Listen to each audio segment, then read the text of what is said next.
Cette semaine, Pat Cartier vous parle de mind mapping, de technique Pomodoro et de lecture rapide.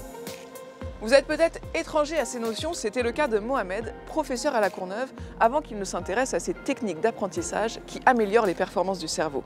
93 dans les dédales du cerveau, c'est le nouveau Pat Cartier. Salut à tous, je vais vous présenter un petit peu ma bibliothèque. Donc c'est un Higgins Clark, Les Confessions de Rousseau, Culture et impérialisme d'Edouard Saïd, Céline Alvarez, Les lois naturelles de l'enfant. Voilà. Alors la lecture rapide, c'est essentiellement deux choses. La première chose, c'est réhabituer l'œil à un fonctionnement en phase avec une vitesse de lecture dont on a besoin. Et deuxième chose, ça va être comment on va pouvoir traiter ces informations-là.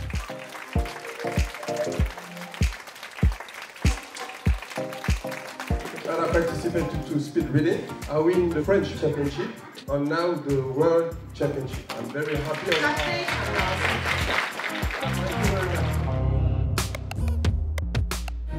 Loin de Shenzhen, on retrouve Mohamed dans son 93 natal. Le quarantenaire, professeur de littérature et d'histoire à La Courneuve, a longtemps eu du mal à suivre en classe. La lecture n'a pas toujours été une évidence pour lui. Quand j'étais au collège, en jetant la poubelle, je vois un petit carton avec des bouquins. Et c'était blasphématoire dans ma vision des choses. Nous, on n'avait pas beaucoup de livres à la maison. Et donc c'était un gros pavé. J'ai mis 2 ans pour le lire. Je lisais, jusqu'à arriver à la dernière page, où l'histoire n'est pas terminée, et où il y avait écrit la suite au tome 2. Je dis, attends, il y a un tome 2. Donc je vais à la bibliothèque, et j'en ai trouvé 10 comme ça. Jusqu'à la fin de la 3e, j'ai lu tous les bouquins. Après, je me suis mis à la lecture, quoi. Et comment s'est passé le cheminement entre ces livres-là et le championnat du monde de lecture rapide?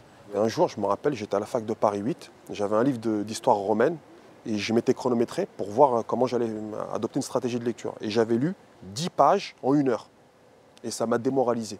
Et j'ai découvert la lecture rapide.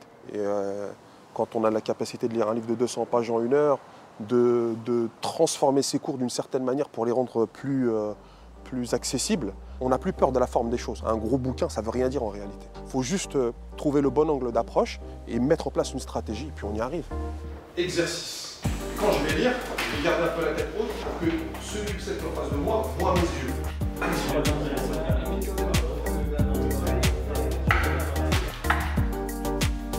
Est-ce que c'est bon? Maintenant, écoutez bien ce que je vous demandais, s'il vous plaît, sans bouger les yeux. Qui peut me dire le mot qui est à côté, à droite? Le mot qui est à gauche? Le mot qui est en haut? Et le mot qui est en bas?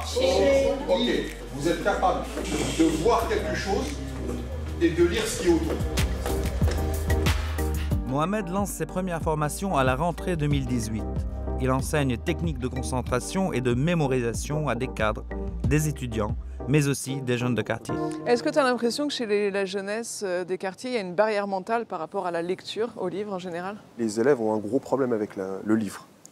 Alors plus ou moins que d'autres endroits, je ne pourrais pas le dire, mais ça c'est un fait indéniable. Et j'ai eu peu d'élèves qui étaient lecteurs. Et mon travail, une partie de mon travail, c'était de leur redonner ce goût de la lecture. Ça demande un peu de temps et un peu d'éducation. Ces techniques d'apprentissage que tu enseignes, est-ce que tu les utilises aussi dans tes classes? Oui. En fait, je les ai testés sur mes élèves. Un exemple tout simple, c'est de dire à un élève, concentre-toi. Mais comment on peut demander à un élève ou un travailleur, concentre-toi sur ton travail, alors qu'on ne lui a pas expliqué comment il fallait faire, alors qu'il y a des techniques de concentration. Donc le premier cours que je fais avec mes élèves, c'est cours de concentration. Et là, on a 20 garçons, avec les yeux fermés dans la classe, en train de faire de la respiration. Je leur ai enseigné les cartes mentales, mind mapping.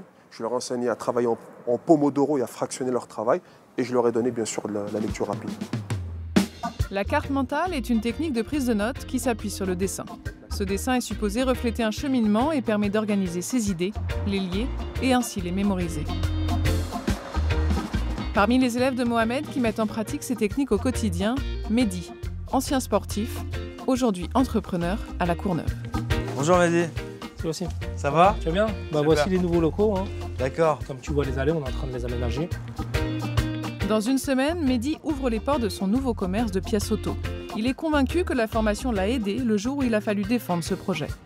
Toutes mes idées, j'ai plus besoin de les écrire, faire un document ou une étude qui va durer 50 pages, je le fais en dessin et après, et juste à reprendre le mapping.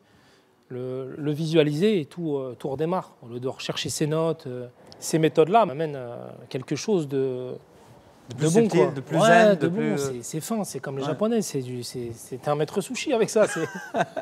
Donc oui, Donc tu déclines ça sur tous les... Ah oui, je vais amener ça à mes enfants pour travailler. Ce que je n'ai pas eu moi, ce que je viens de récupérer, ce que j'aurais dû avoir à l'époque à l'école, bah, je l'ai eu maintenant à mon âge avec Mohamed lors de sa formation dans la lecture, le mapping, la concentration, des choses qu'on n'avait pas. Il y a 2 choses que je déteste. Lire, que j'ai testé, et les transports en commun, j'ai bossé dedans. Donc aujourd'hui, j'arrive à lire dans les transports en commun avec tous les bruits, les odeurs. Et qu'est-ce que tu lis aujourd'hui, par exemple? Là, j'ai lu un livre d'Idriss Aberkan, Libérez votre cerveau, tout ce qui touche à l'éducation, tout ce qui est énergie renouvelable. J'ai même gardé le petit dispositif qu'il nous a donné pour nous aider. Ça, c'est ce qui t'aide en prenant un bouquin à lire beaucoup plus vite. Comme quoi, un tout petit truc comme ça, ça peut... Ça, là, ça change ta vie. Hein. Mais après, il faut amener la méthode. Je vais essayer, quoi. Ouais, t'essayes. Tu demanderas à Mohamed, il est plus fort. C'est lui le champion, c'est pas moi. Hein. Si vous aussi vous souhaitez raconter votre quartier, un mail, Instagram et Facebook.